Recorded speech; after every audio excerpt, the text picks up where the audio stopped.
guys, welcome to my channel. Just managed to take a shower for the first time in like 5 days maybe. And I'm wearing my husband's pajama pants because I have no clean clothes because I haven't done laundry in like 2 weeks. So yeah, that's kind of the current situation. The baby is asleep downstairs. My other 2 kiddos are asleep in their room. So just had some quiet time. I thought I would sit down and kind of talk about my birth story. I do have a birth vlog. So if you haven't already seen that, you can go ahead and watch that if you want. If you don't want to, that's fine too. Obviously, like when I was in a whole lot of pain through transition and onward, I wasn't exactly talking to the camera. I wasn't talking at all. I was just focusing on getting through each contraction. So that's why I wanted to kind of recap everything here and talk about my thoughts and answer a couple of questions that I saw in the comments on my birth vlog. Just some small backstory is that I don't go into labor on my own. I'm sure I would have gone into labor at some point. Like, obviously nobody stays pregnant forever, but I would be pregnant to a point where I would no longer be comfortable for like my health and safety and for the baby's health and safety. It's just not worth it for me if I'm going to be going into labor much past 41 weeks. It's just not worth it. I would rather have the baby be here through induction than not be here at all. With this pregnancy, I was really hoping that I would go into labor on my own just so that I could experience that, and then also so that I wouldn't have to go through Pitocin again, because part of me wanted to experience an epidural-free birth, and I wasn't sure that I could do that if I had Pitocin. Pitocin is so awful. At my 37-week appointment, I was 3 centimeters dilated and about 75% effaced. At my 38-week appointment, I was still 3 centimeters dilated and about 80% effaced, so no real change. And at my 39-week appointment, my doctor didn't even check me. I didn't ask for it because at that point I just know that like it doesn't mean anything. I had told him at my 39-week appointment that I would be willing to be induced at the 41-week mark, which is when I was induced with my first baby, was 41 plus 1. We tentatively scheduled an induction for the very end of July when I would have been 41 weeks and 1 day pregnant.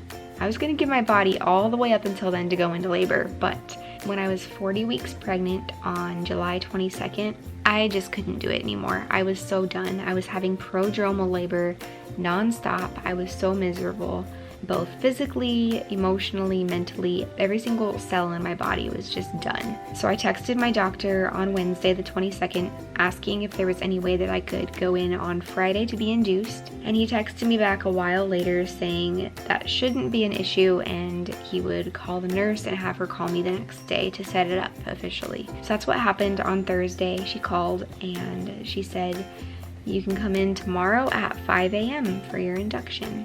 The date for my induction was Friday, July 24th, 2020.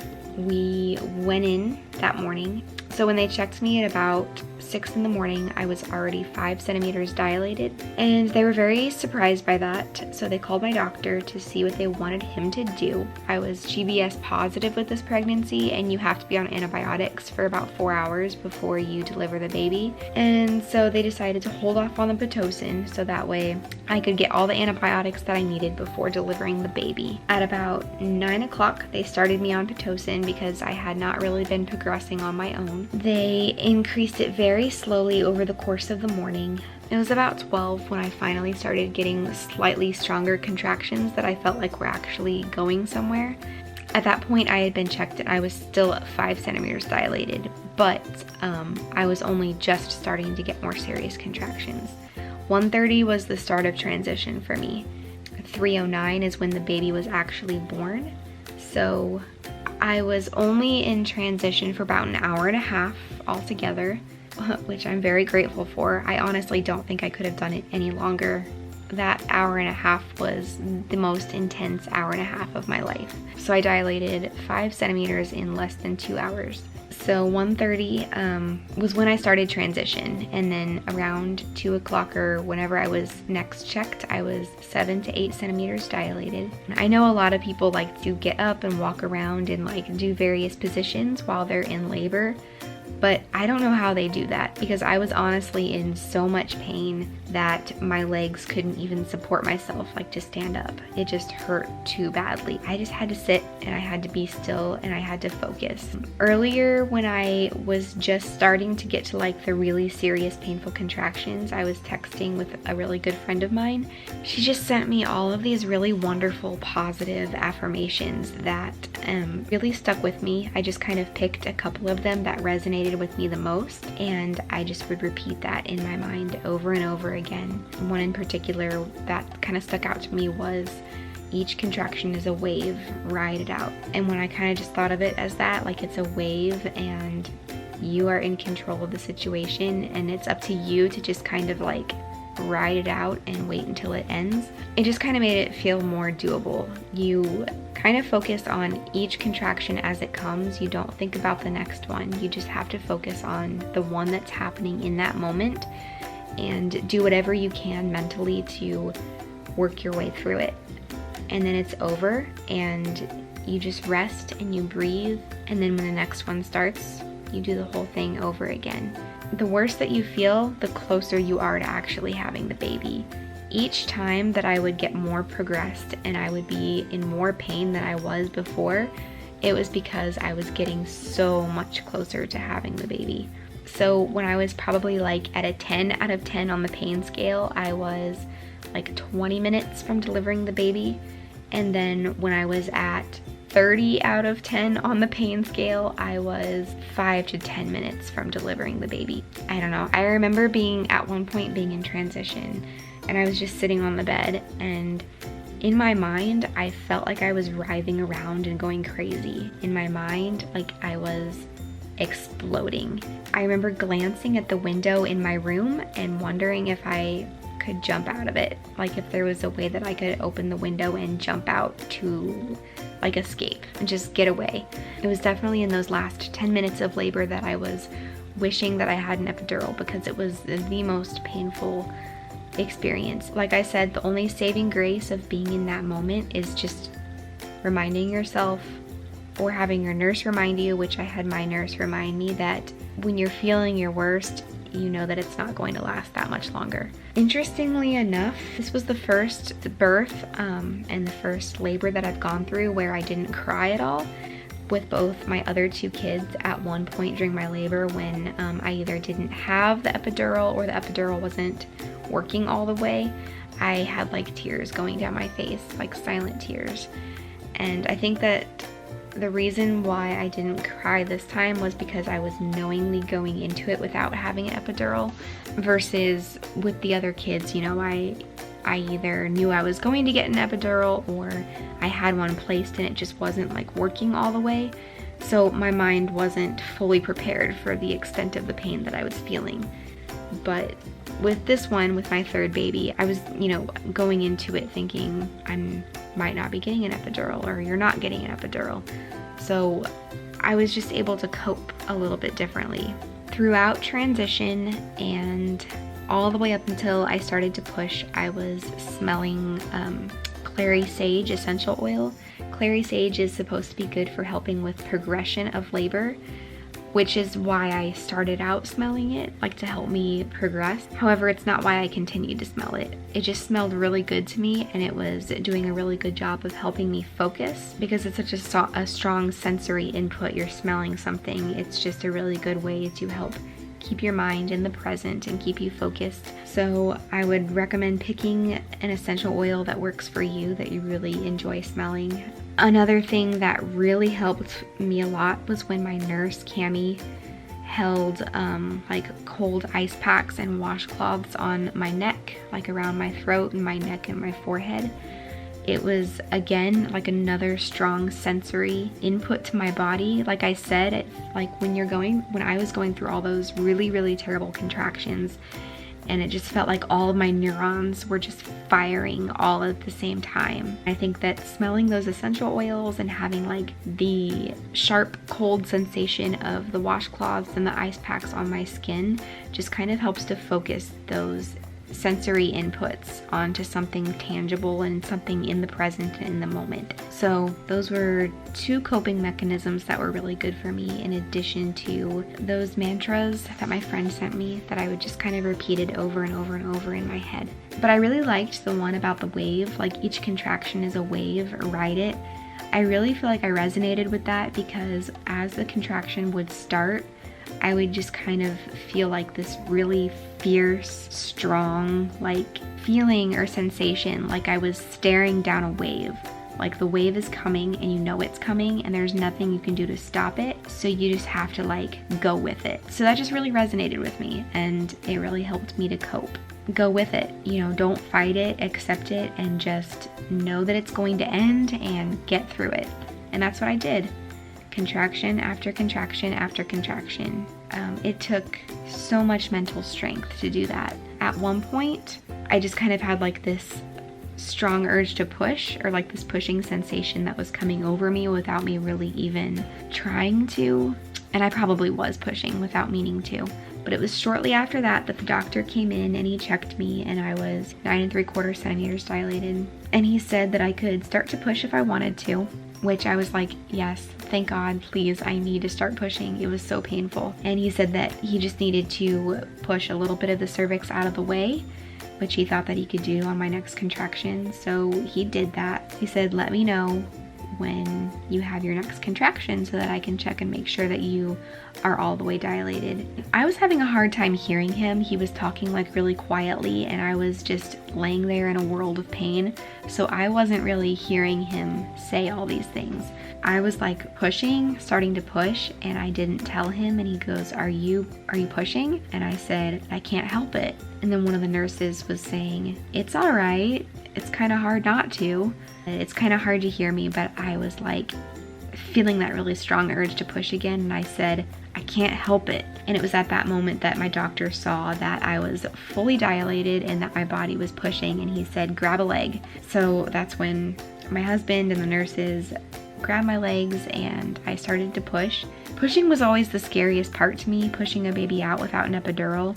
So I was terrified for this part, and it was so intense. She was right there. She was so low. She came out in less than 3 minutes. Only 2 real pushes from me. It was like my 1 accidental push and then my 2 real pushes, and she came out. And she came out so fast. Every time that I had a contraction, I could feel her coming down and coming out really fast. But the 3 minutes that I was pushing were like the most intense 3 minutes of my life, and intense is really the best word that I can use to describe it. I don't even remember the contractions at that point. I just remember the most intense, wild feeling of a whole baby like barreling down through my pelvis and into my vagina. Like, it just felt like she was just, there was no time. She came out so fast. My body was like pushing her out without me trying, which made me feel like I had no control, and like it was, this pain was happening to me and down there, down low, and I had no way of like controlling it. And then after that, I did kind of like regain a little bit of control, and I pushed like a for real actual push on my own. And that's when the nurse is going, that's it, because I was like, okay, this really sucks and this is really painful, so I just need to get her out now. And it was like that one serious push that like got her all the way out. I remember the feeling of her head coming out was incredibly painful, and then the feeling of her shoulders coming out, incredibly painful, and then her like entire body, it just kind of felt like it slithered out, which was a really weird feeling. And then she was out, and that was a huge relief, but also at the same time I feel like I was in shock. I was just kind of like breathing really heavily and saying, it hurts, my vagina, it hurts. And the nurse was like, we'll get you some pain medicine now. You did it, it's okay, you did it. So I calmed down from the shock pretty quickly after she came out. I only had like a small tear. He said it was barely even a 1st-degree tear. He started numbing me with the lidocaine shots, which I felt every single one. It was definitely uncomfortable, but obviously it was nothing compared to the pain of contractions, of labor contractions. And then he started to stitch me up and I could still feel all of it. I was feeling every single needle poke from the stitches and I was saying, ow, ow, ow. And my doctor goes, I can't believe you're still feeling that. I've numbed you like 5 times. And he numbed me again and I still felt him doing the stitches. And that's when we both realized that the lidocaine just wasn't doing anything. It wasn't working on me, and so he just had to finish stitching me up and I had to deal with it. It was not fun. I was like really terrified of having to feel myself tear and then having to feel myself get stitched up after having a baby, and I did have to feel it all. And I will say that that whole experience of being stitched up was very painful and very uncomfortable, but it was absolutely nothing in comparison to the Pitocin contractions. Shortly after she was born and I was already all stitched up and everything, I was having really bad cramps, which is normal after you have a baby because your uterus is trying to shrink back down to its original size. They say that with each baby you have, these afterbirth cramps get worse and worse. And this was my 3rd baby, and hands down, it was the worst afterbirth cramps that I've ever felt. It was like I was in labor all over again. I had to give the baby to TJ to hold, and I literally said to the lactation consultant, it's gonna be a while before I can hold her again, because she was waiting on me to take the baby back so she could help with nursing. But I was just in too much pain. I could not take the baby. I couldn't hold her. They came by and they gave me some medicine. I can't remember what they gave me, but it wasn't like, they didn't give me like a narcotic or anything like that. It was basically like a form of ibuprofen or Tylenol or something. And it took the edge off. It really helped a lot. So after that went away, I felt okay. Like it took a while to get there, but I felt pretty good. And overall, like the healing process, it was easy. I never took any medicine, like pain medicine, after leaving the hospital. I hardly felt like I even had a baby, honestly. But yeah, I was really proud of myself, and I still am. I was super proud after the whole thing was over and I did it. I accomplished something that I was like really nervous to do. And most of my adult life, I've wondered what it's like to experience birthing a child without any pain medicine. Not because like I think that there's some medal or reward at the end of it, anything like that, because either way you get your baby is the reward. But it was just more of something I was curious about, I guess, more than anything. I was just curious. If I had to go back in time and relive that whole birth experience all over again, I would definitely do it again, not having an epidural. I would go unmedicated all over again. Now, that being said, would I do it again in the future? Like with a 4th baby? I don't know. I'll just kind of have to wait and see when the time comes how I feel about it. But yeah, that's my experience of having a Pitocin induction and no epidural. If you have any other questions about it, feel free to ask in the comments and I will answer you. But I'm gonna go feed the baby and I'm going to go to bed. So thank you so much for watching and I'll talk to you in the next one. Bye guys.